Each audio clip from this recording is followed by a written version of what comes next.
Clima tenso em Brasília. O que eu quero saber, não apenas eu, mas toda a nossa audiência, dos senhores, é o seguinte: o que isso vai dar em Constantino? Boa tarde, Paulo. Boa tarde a todos. Bom, eu espero que dê em lisura do processo eleitoral, maior transparência e confiança dos eleitores no resultado. Mas a gente está um pouco longe disso, ainda mais com esse tipo de reação, de postura ensandecida do sistema, né? Veja, Barroso diz que é mentira o que Bolsonaro disse, mas a capa da Veja, da coluna Radar, diz: Barroso participa de evento nos Estados Unidos sobre como se livrar de um presidente. Na nota do gabinete do Barroso, é impressionante como eles ficaram políticos, né? Fachin, Barroso, todos eles se manifestam como políticos, talvez porque sejam. Na hora da notinha do gabinete ali, diz que o título não era esse, mas aí depois deram um título parecido. O que importa é a essência. Barroso foi, sim, levantada uma bola para ele e ele falou: o problema era como se livrar do populismo, só que ele encarou o Bolsonaro como o populismo encarnado e ele como o bem, como a democracia.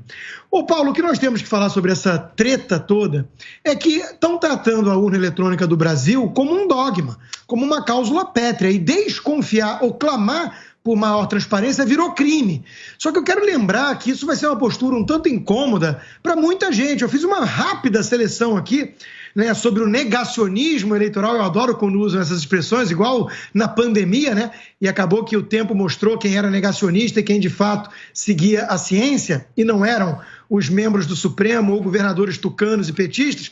Mas vamos falar sobre negacionismo eleitoral. PSDB, em 2014, contratou uma auditoria externa para fazer auditoria. O então líder tucano à época, deputado Carlos Sampaio, leu a conclusão de que era inauditável a urna eletrônica. Simone Tebet, alguns poucos anos atrás, disse que derrubaram o veto da presidente Dilma sobre voto impresso porque era preciso se certificar, sim, de que o voto que você digitou era aquele computado e concretizado no final do sistema. Simone Tebet.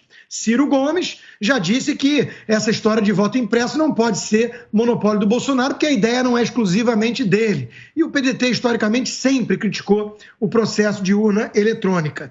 Nós temos o Partido Novo, Paulo, com uma declaração que diz o seguinte: voto eletrônico com comprovante impresso permite a rapidez atual, com a possibilidade de recontagem física, se necessário.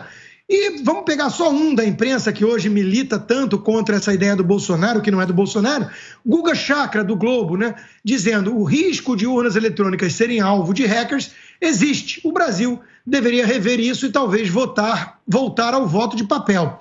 Aliás, o Globo hoje fala que o TSE trabalha com a hipótese de invasões, ataques hackers durante a eleição, teoricamente, de um sistema que é inviolável. Vai entender qual é a lógica. E eu quero terminar com o mais interessante de todos, uma pérola resgatada de 2002, na Folha de São Paulo, né?